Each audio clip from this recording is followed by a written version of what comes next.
Alors bonjour à tous, aujourd'hui nous sommes très heureux de vous annoncer la sortie d'un nouvel ouvrage.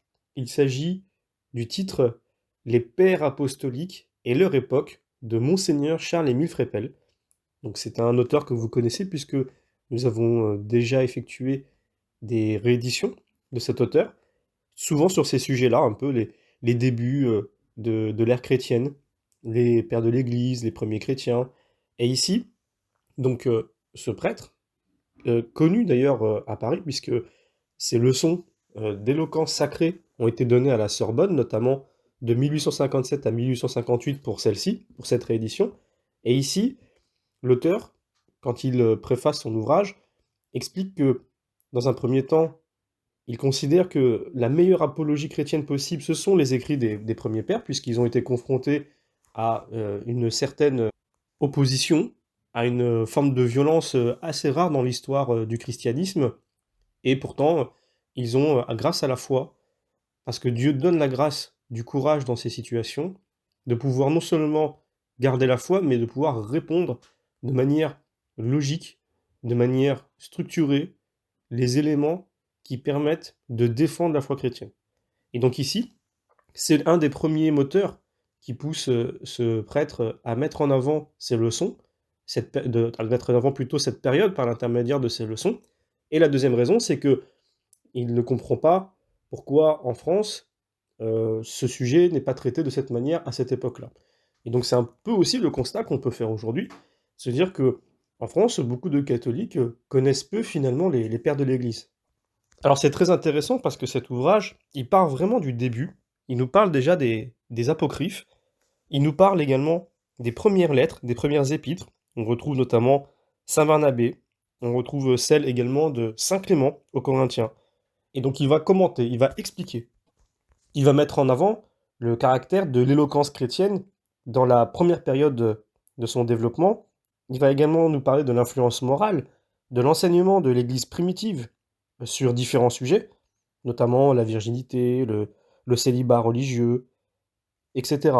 Il va mettre en avant l'éloquence pastorale dans l'épître de saint Ignace jusqu'à saint Polycarpe. On va également voir les premiers actes des martyrs, jusqu'à arriver finalement à la transition des pères apostoliques aux apologistes chrétiens dans l'épître à Dionyette.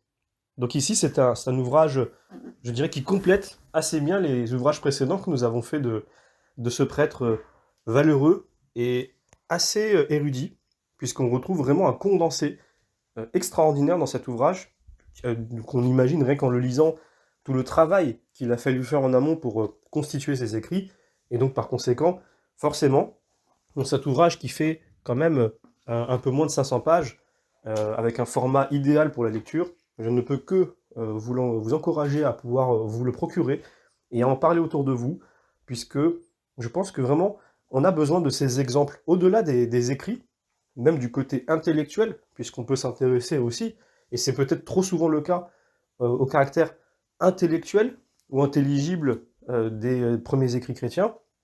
Par contre, on s'intéresse quand même assez moins aux circonstances dans lesquelles ceux-là sont effectués, et par conséquent, on en oublie, peut-être par une forme d'anachronisme, que on n'a absolument pas les moyens d'aujourd'hui, on n'a absolument pas la connaissance d'aujourd'hui, et on est dans une situation où, ne serait-ce que porter la foi chrétienne, sans même pouvoir l'exprimer par un vocable intelligible, c'est déjà être en danger de mort, et de mort subite.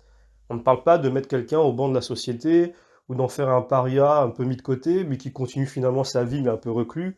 On ne parle pas de quelqu'un qui, aujourd'hui, on pourrait dire, ne pourrait pas avoir des tribunes dans certains médias, ne pourrait pas accéder à certains postes, mais quand même pourrait continuer sa vie, quoi qu'il en soit.